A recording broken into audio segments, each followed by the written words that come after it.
Okay, welcome to Energy and Mining Technology Investment interview series presented by EarlyBirds and Energy Conference Network for the Energy and Mining Technology Investment Summit, which is happening on August 18th and 19th in Sydney, as well as a virtual summit. My name is Kris Poria. I'm a co-founder of EarlyBirds. Today I have Tijana LaBianca with me as part of this interview series.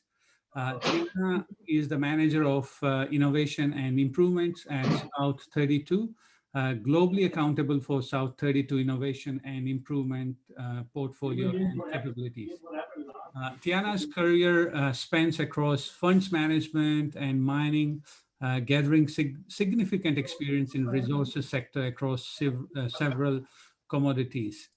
This includes time spent working for a boutique hedge fund undertaking research and evaluation of global commodity markets, 6 years with BHP across range of finance, strategy, and transformation roles. And most recently, her role with South 32, which spanned across technology, strategy, business planning, innovation, and improvement, supporting both operations and functions. Tijana, welcome to this interview series. And I know I could already see that you got a lot as part of your current role. So tell us a little bit more about South 32 and your role of manager, innovation and improvement. Thanks, Kris. So look, I have the privilege of having a really broad scope, and it spans the whole business across multiple timeframes, and as you mentioned, across both operations and functions. So I essentially look after four key areas.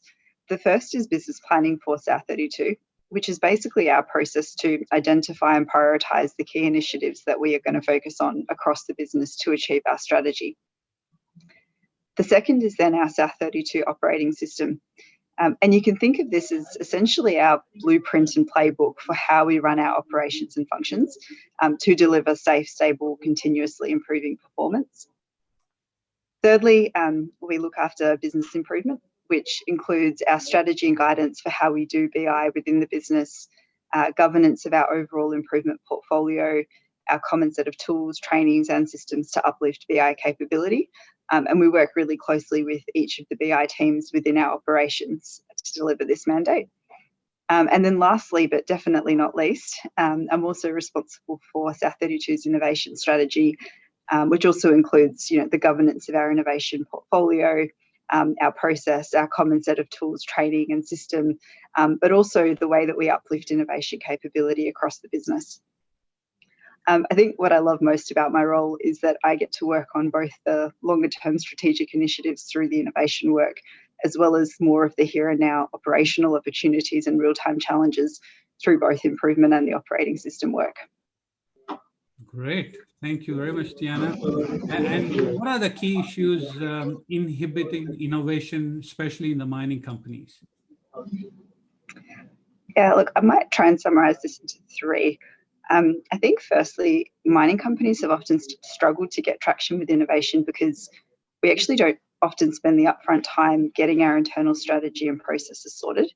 And this means that innovation is often not protected from what I refer to as kind of the organisational immune system that naturally tries to slow innovation down. I think that's because mining companies are pretty well established to protect downside risk. So we have great processes in place to do that, but those same processes aren't overly helpful in fostering a healthy environment for innovation. So sometimes, I see companies really struggling with this, but I think it's a really critical get right, because if you haven't set up the safeguards for innovation within your business, then even if you have the best innovation solutions, you might overlook them or not integrate them properly into your business. I think the second, and it's kind of linked to the above, is that we really need to have necessary capabilities in order to progress innovation at speed. And traditionally, we haven't focused on building these types of skills. So our capability focus has been more towards how do we run our ops effectively? How do we manage risk? Do we have robust financial management in place and so forth? But innovation requires a different set of skills. And so building more of the required capabilities internally is both, I think, a challenge and a huge opportunity. And lastly, and I guess, again, it's sort of linked to the capability piece, is we have to acknowledge that there's only so much we can do ourselves internally. it doesn't always make sense to bring in-house all of the capability and expertise you need to do innovation well. So I think a real challenge for our industry is how do we think differently about the way we partner and open ourselves up to, working with government, education and research institutions, startups, and with our own peers in a completely different way to how we've done this before. And I think this will undoubtedly require us to unlearn some of our current, ways of working. Wow.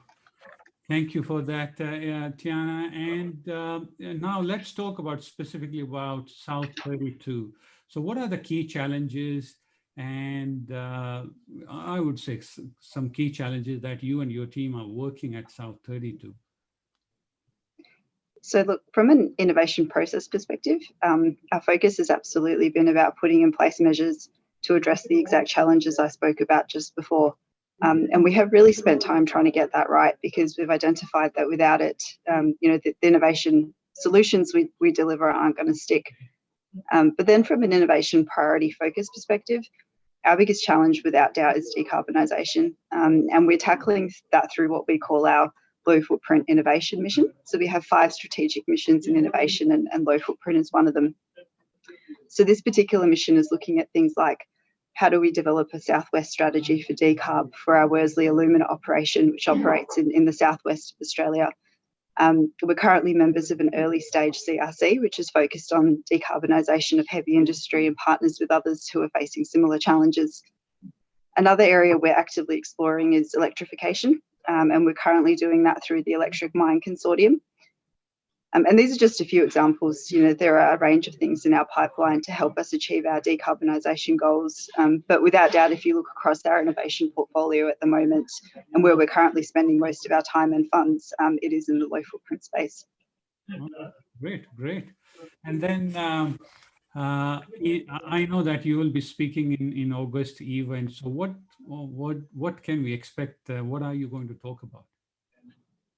Yeah, look, I think the main thing I really wanted to talk about in August is to share a bit about what South 32 has done to agree our innovation strategy, to put in place a robust process and safeguards to protect innovation in the business, to protect it from the barriers I spoke about earlier. I think this is a really critical get right for resource companies, and I actually think it's an area in which we don't share nearly as often as we should. So this is something that I'll be really keen to talk about. And I'll also be sharing a bit about what I think, this means for startups who are trying to engage with us and how they can best set themselves up for success in these engagements. Great. Thank you very much, Tijana, for your time today.